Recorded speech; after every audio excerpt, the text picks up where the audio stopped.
మా latest videos కోసం మా ఈ తెలుగు న్యూస్ ఛానల్ సబ్స్క్రైబ్ చేసి గంట సింబల్ యాక్టివేట్ చేసుకోండి. ఆగస్టు 12 బుధవారం రోజున ఎంతో పవిత్రమైనటువంటి ఆషాఢ అమావాస్య రానుంది. ఈ ఆషాఢ అమావాస్యకి చుక్కల అమావాస్య అని పేరు. ఈరోజే సూర్యగ్రహణం కూడా ఏర్పడబోతుంది. అయితే ఎంతో శక్తివంతమైన ఈ రోజున కలబందతో ఈ పరిహారాన్ని ఎవరైతే చేస్తారో అలాంటి వారి ఇంట్లోకి లక్ష్మీదేవి ఖచ్చితంగా వచ్చి తిష్ట వేసుకుని కూర్చుంటుంది. ఎందుకంటే ఈ అమావాస్య అనేది కటిక దరిద్రుణ్ణి కూడా కుబేరునిగా మార్చే శక్తి కలిగినది. ఈ అమావాస్య అంటే సకల దేవతలకి కూడా ఇష్టమైనటువంటిది. ఈ అమావాస్య రోజున చేసే పరిహారాలనేది ఖచ్చితంగా కటిక దరిద్రుణ్ణి కూడా అపర కుబేరునిగా మారుస్తాయి. చేతిలో చిల్లిగవ్వ లేనివారు కూడా కోటీశ్వరులుగా ఎదుగుతారు.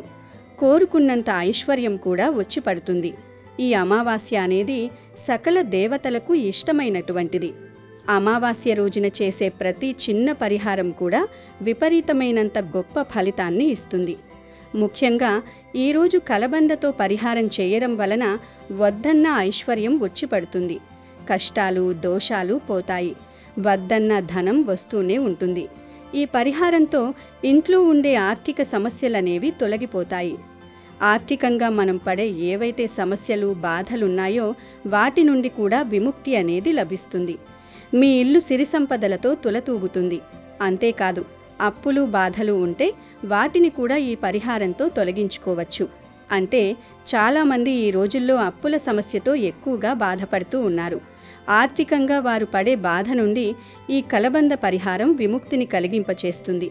అంతేకాదు, మీ పిల్లలు చెప్పిన మాట వినాలి అన్నా, మీ ఇంటికి తగిలిన ఘోర నరదృష్టి, ఇంట్లో ఉండే వ్యక్తులపైన ఉండేటటువంటి పితృదోషాలు అన్నీ తొలగిపోయి లక్ష్మీదేవి కటాక్షంతో ఇంట్లో సిరి సంపదల వర్షం కురవాలి అంటే ఖచ్చితంగా ఈ అమావాస్య రోజున కలబందతో ఇలా చెయ్యండి. ప్రతి మనిషి జీవితంలో అప్పుల సమస్య అలానే ధనపరమైన సమస్య ఉంటుంది. మనకు ఏదైనా కష్టం వచ్చింది అంటే ఎటు తిప్పి చూసినా దానికి డబ్బే కారణమవుతుంది. ఆ డబ్బు మన చేతిలో ఉండకపోతే ఈ సమాజంలో కూడా మనకు గౌరవం ఉండదు. అంతేకాదు, సమాజంలో మంచి కీర్తి ప్రతిష్టలనేవి ఉండవు. మనకు చాలా రకాల సమస్యలు కూడా వస్తూ ఉంటాయి. అంతేకాదు, మన జీవితం అంతా కూడా కష్టపడి పనిచేసినా, ఎంత కష్ట స్వభావులైనా సరే అలాంటి వారికి లక్ష్మీదేవి కటాక్షం లేక చేతిలో డబ్బనేది మిగలదు. అలాంటి సమయంలో ఈ విధంగా మీరు ఈ అమావాస్య రోజు కలబందతో పరిహారం చేశారంటే ఖచ్చితంగా మీరు కోరుకున్నంత ఐశ్వర్యం వస్తుంది. మన ఇంట్లోకి ధనం రావటం లేదు అంటే ఖచ్చితంగా ధనపరమైనటువంటి సమస్యకి కారణం దుష్టశక్తి యొక్క చెడు ప్రభావం. ఆ దుష్టశక్తి యొక్క చెడు ప్రభావం ఎప్పుడైతే తొలగిపోతుందో అప్పుడే మన ఇంట్లో సిరి సంపదల వర్షం కురుస్తుంది. దుష్టశక్తి యొక్క చెడు ప్రభావాన్ని తొలగించుకోవాలి అంటే ఖచ్చితంగా ఈ యొక్క శక్తివంతమైనటువంటి అమావాస్య రోజున ఈ విధంగా కలబందతో చేయండి. కలబందతో ఇలా చేయడం వల్ల ఎందుకు మంచి ఫలితాలు కలుగుతాయి అంటే శాస్త్రపరంగా, పరిహార శాస్త్రపరంగా కలబంద మొక్కకి చాలా ప్రత్యేకమైనటువంటి స్థానం ఉంటుంది.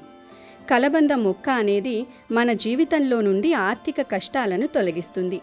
అంతేకాదు, కలబంద మొక్క అనేది మనకు తగిలినటువంటి నరదృష్టిని తొలగిస్తుంది.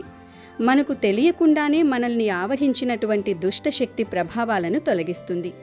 ఈ దుష్టశక్తుల ప్రభావం అనేది ఎప్పుడైతే మన నుండి వేడి బయటికి వెళ్ళిపోతుందో అప్పుడే మన జీవితంలో ఎదుగుదల అనేది ప్రారంభమవుతుంది.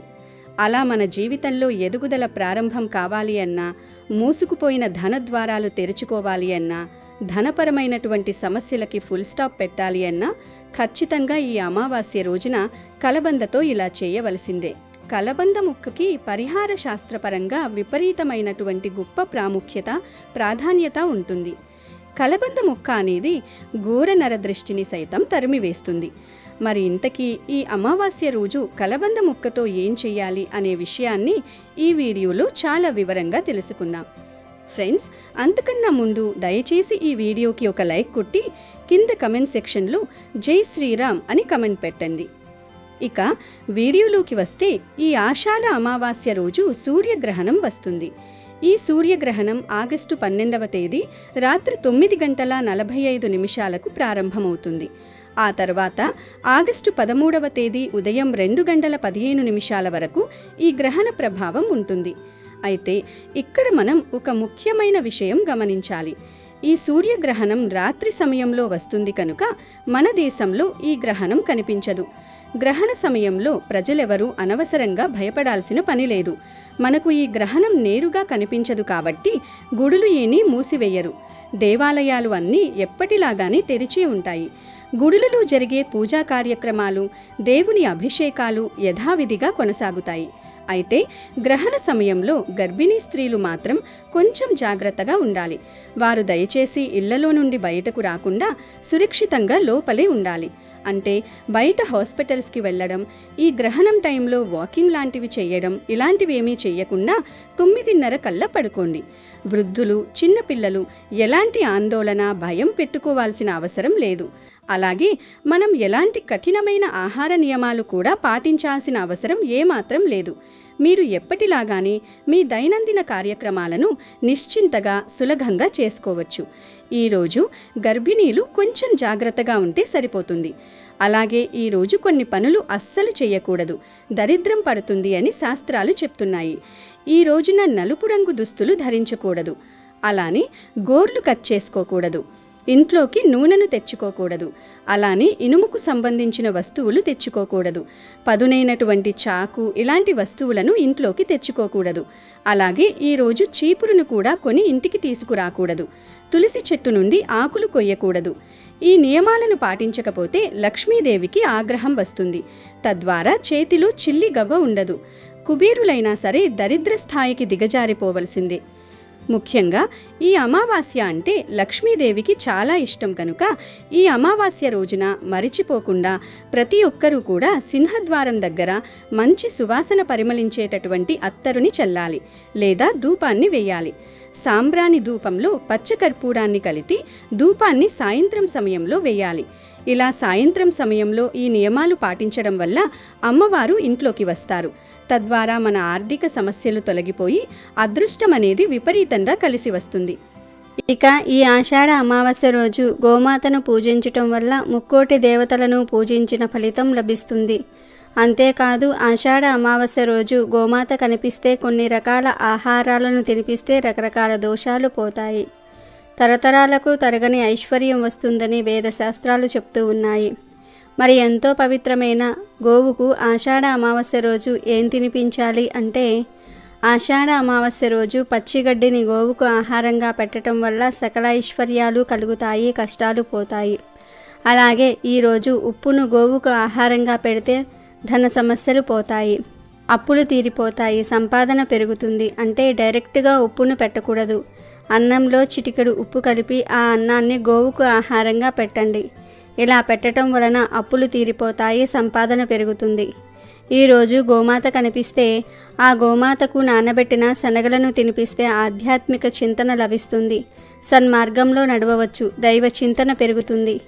మీకు ఎవరైనా శత్రువులు ఉంటే ఈరోజు గోమాతలకు దోసకాయలను పెట్టాల్సి ఉంటుంది. దీంతో శత్రు నివారణ జరుగుతుంది.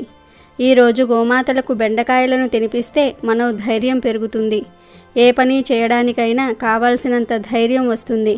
బాగా అప్పులు ఉన్నవారు ఆషాఢ అమావాస్య రోజు నానబెట్టిన కందులను గోమాతకు తినిపించాలి. దీంతో రుణ విముక్తి చెందుతారు. పిల్లలు విద్యారంగంలో ఎదగాలంటే వారి తల్లిదండ్రులు ఈరోజు గోమాతలకు నానబెట్టిన పొట్టు పెసరపప్పును తినిపించాల్సి ఉంటుంది. మానసిక ప్రశాంతత కావాలనుకునేవారు ఈరోజు గోమాతకు దొండకాయలు పెట్టాలి. గోమాతకు అరటి పండ్లు తినిపిస్తే ఉన్నత పదవి పొందుతారు. సంతానం కోసం వేచి చూస్తున్న వారు ఈరోజు గోమాతకు వంకాయలను తినిపిస్తే ఫలితం ఉంటుంది. వ్యాపారంలో అభివృద్ధిని కోరుకునేవారు గోమాతకు క్యారెట్లను పెట్టాలి. నరఘోష ఉన్నవారు గోమాతకు బంగాళాదుంపలను తినిపించాలి. వివాహం కాని వారు గోమాతకు టమాటాలను పెట్టాలి. ఈరోజు గోమాతకు బీట్రూటు, పాలకూర తినిపిస్తే మీరు ధనవంతులు అవుతారు, ఐశ్వర్య ప్రాప్తి కలుగుతుంది. ఆషాఢ అమావాస్య రోజు గోమాత కనిపిస్తే ఆ గోమాతకు నానబెట్టిన ఉలువలు పెడితే వృత్తిలో నిలకడ లభిస్తుంది. ఇలా ఆషాఢ అమావాస్య రోజు ఆయా పదార్థాలను భక్తితో గోవులకు సమర్పించుకుంటే మీకు ఉన్న సమస్యలు సులభంగా పోతాయి. తరతరాలకు తరగని ఐశ్వర్యం వస్తుంది. చాలామందికి అమావాస్య రోజు ఇంట్లో దీపం పెట్టకూడదని పెద్ద అపోహ ఒకటి ఉంటుంది. ఇది పూర్తిగా అవాస్తవం. నిజానికి అమావాస్య చీకటిని ప్రారద్రోలి వెలుగును ఆహ్వానించడానికి దీపారాధన చేయటం అత్యంత అవసరం. అమావాస్య రోజు సాయంత్రం సంధ్యా సమయంలో లక్ష్మీదేవి భూమిపై సంచరిస్తూ ఉంటుందని, ఏ ఇంట దీపం వెలుగుతూ ఇల్లంతా శుభ్రంగా సువాసన భరితంగా ఉంటుందో ఆ ఇంట్లోకి ఆ తల్లి తప్పక ప్రవేశించి తన కరుణా కటాక్షాలను కురిపిస్తుందని పురాణాలు ఘోషిస్తూ ఉన్నాయి. కాబట్టి అమావాస్య రోజు సాయంత్రం సమయంలో తప్పకుండా దేవుడి గదిలో దీపారాధన చేయాలి. ఆడంబరమైన పూజలు చేయవలసిన అవసరం లేదు. స్నానం చేసి శుభ్రమైన బట్టలు ధరించి లక్ష్మీదేవి పటం ముందు ఒక మట్టి ప్రమిదలో ఆవు నెయ్యి లేదా నువ్వుల నూనెతో దీపం వెలిగించి మీకు తెలిసిన లక్ష్మీ స్తోత్రాలు చదువుకుంటే చాలు. ఆ తల్లి మనస్ఫూర్తిగా పెట్టిన ఆ ఒక్క దీపానికి ప్రసన్నురాలై మన కోరికలను నెరవేరుస్తుంది. ఇక ఈ యొక్క శక్తివంతమైన అమావాస్య రోజున కలబందతో ఒక పరిహారం చేస్తే చాలు. దోషాలు కష్టాలు పోయి వద్దన్న డబ్బు వస్తూనే ఉంటుంది అని పెద్దలు చెప్తున్నారు. మరి ఈరోజు కలబందతో ఏం చెయ్యాలో తెలుసుకుందాం. కలబంద అనేది 3 దేవతల కలయిక. కలబందలో 2 గ్రహాలు కూడా కొలువై ఉంటాయి. అందుకే కలబందకి ఎంతో ప్రాముఖ్యత ఉంది. కలబంద అనేది కటిక దరిద్రాన్ని కూడా పోగొట్టి అపర కుబేరులుగా మారుస్తుంది. నెగటివిటీని తొలగించి పాజిటివిటీని అట్టే లాగేస్తుంది కలబంద. అంతేకాదు, ఎలాంటి దృష్టి దోషమైనా, ఎంత భయంకరమైనటువంటి నరదృష్టి అయినా, ఘోరమైనటువంటి చెడు ప్రభావాలైనా తొలగిపోతాయి. మన జీవితంలోకి అదృష్టం ఖచ్చితంగా వచ్చి పడుతుంది. ఆర్థిక రీత్యా పడేటటువంటి బాధలన్నీ తొలగిపోతాయి. ఆర్థిక కష్టాలు కూడా తొలగిపోతాయి. మీ జీవితంలో ఊహించినంత ధనాన్ని మీరు చూడగలుగుతారు. కలబంద మొక్క అనేది ఎలాంటి నీరు మట్టి లేకపోయినా కేవలం గాలితోనే 6 నెలల వరకు జీవించి ఉంటుంది. కలబంద మొక్కలో ఎన్నో రకాల ఔషధ గుణాలు కూడా ఉంటాయి. కలబంద గుజ్జును ముఖానికి రాసుకోవటం వల్ల ముఖంపై ఉన్నటువంటి చెడు బ్యాక్టీరియా తొలగిపోతుంది. పింపుల్స్ అలానే నల్లమచ్చలు వంటివి కూడా తొలగిపోతాయి. అంతేకాదు, కలబంద గుజ్జుని ప్రతినిత్యము కూడా నీటిలో కలుపుకొని జ్యూస్లా చేసి తాగటం వల్ల మన శరీరంలో ఉండే అధిక ఉష్ణం అనేది తొలగిపోతుంది. మనకు అధిక ఉష్ణం నుండి వచ్చే రకరకాల సమస్యల నుండి కూడా బయటపడవచ్చు. గర్భానికి సంబంధించినటువంటి ఏవైనా దోషాలు ఉన్నా తొలగిపోతాయి. ఇలా కలబందలో మనకు ఆరోగ్యకరమైనటువంటి లక్షణాలే కాదు, ఆధ్యాత్మికరమైనటువంటి లక్షణాలు కూడా చాలా ఉన్నాయి. అందుకే కలబంద మొక్కకి పరిహార శాస్త్రంలో ఇంతటి ఎక్కువ ప్రాముఖ్యత ఉంది. మరి కలబంద మొక్కను ఏం చేయాలి అంటే, ముందుగా ఈ అమావాస్య రోజున ఎక్కడి నుంచైనా సరే ఒక కలబంద మొక్కను చాలా జాగ్రత్తగా దాని వేర్లతో సహా వచ్చేలాగా పెకలించి ఇంటికి తీసుకురావాలి. ఇలా ఇంటికి తెచ్చిన తర్వాత ఆ కలబంద వేర్లకు అంటుకుని ఉన్న మట్టి అంతా పూర్తిగా పోయేలాగా శుభ్రమైన నీటితో కడిగి కాసేపు ఆరబెట్టాలి. ఆ వేర్లకు మట్టి అనేది ఏమాత్రం ఉండకూడదు.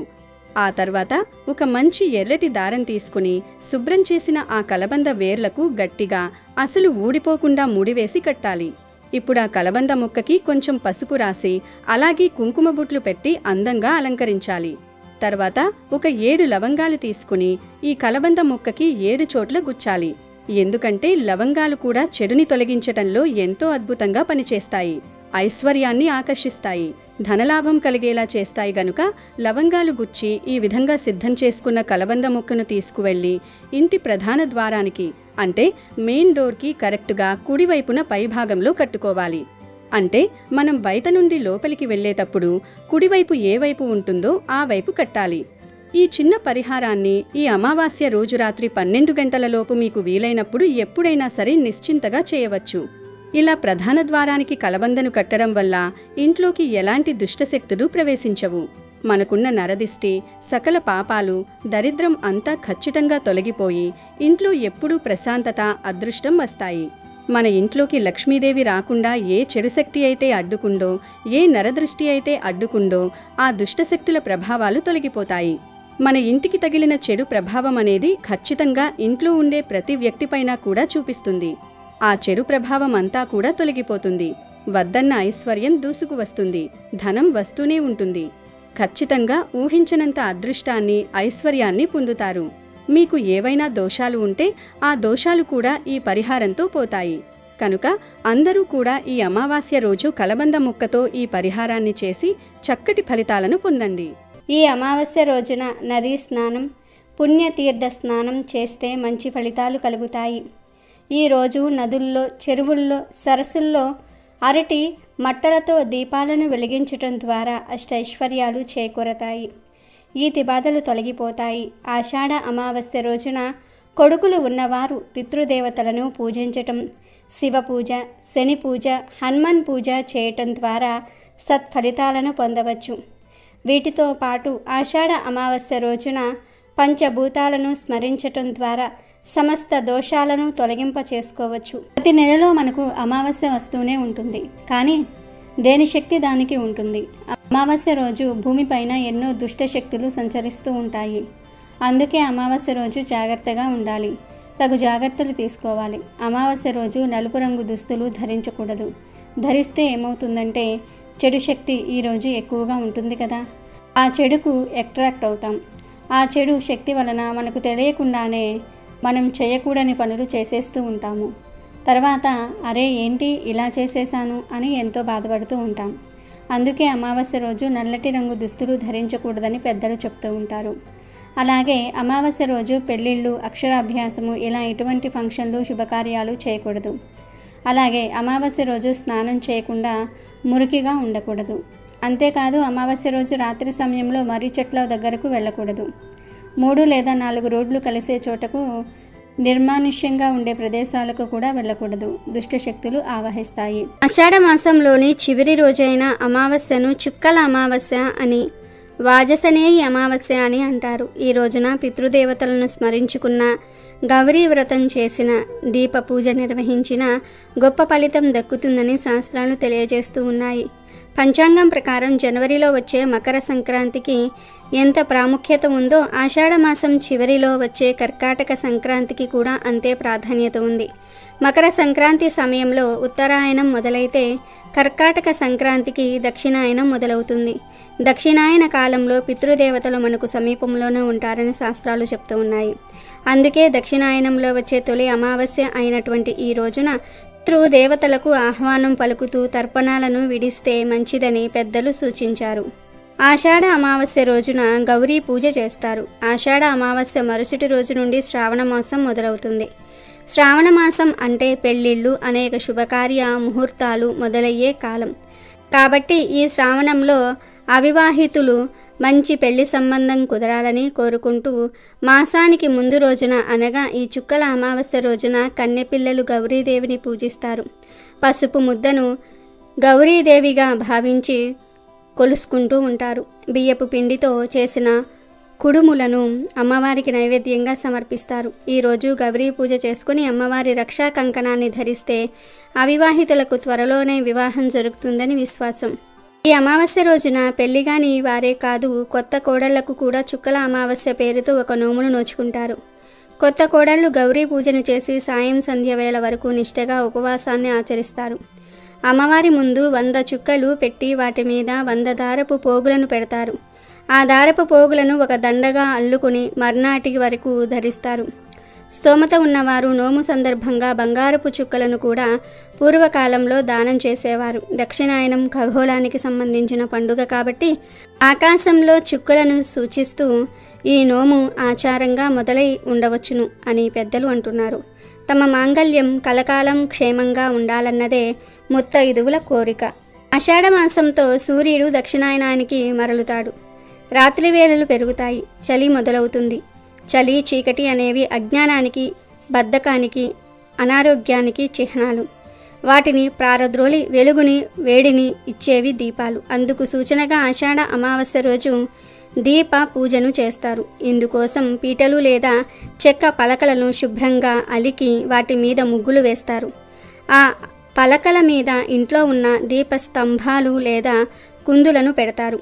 ఆ దీపాలను పసుపు కుంకుమలతో అలంకరించి వెలిగిస్తారు. అలాగే ఈ అమావాస్య రోజు శివుణ్ణి పూజించినా కూడా విశేషమైన ఫలితాలు కలుగుతాయి. అమెజాన్లో బెస్ట్ డిస్కౌంట్స్ కోసం వీడియో డిస్క్రిప్షన్లో లింకు ఉంది, చూడండి. అలాగే మా టెలిగ్రామ్ ఛానల్ సబ్స్క్రైబ్ చేసుకోండి.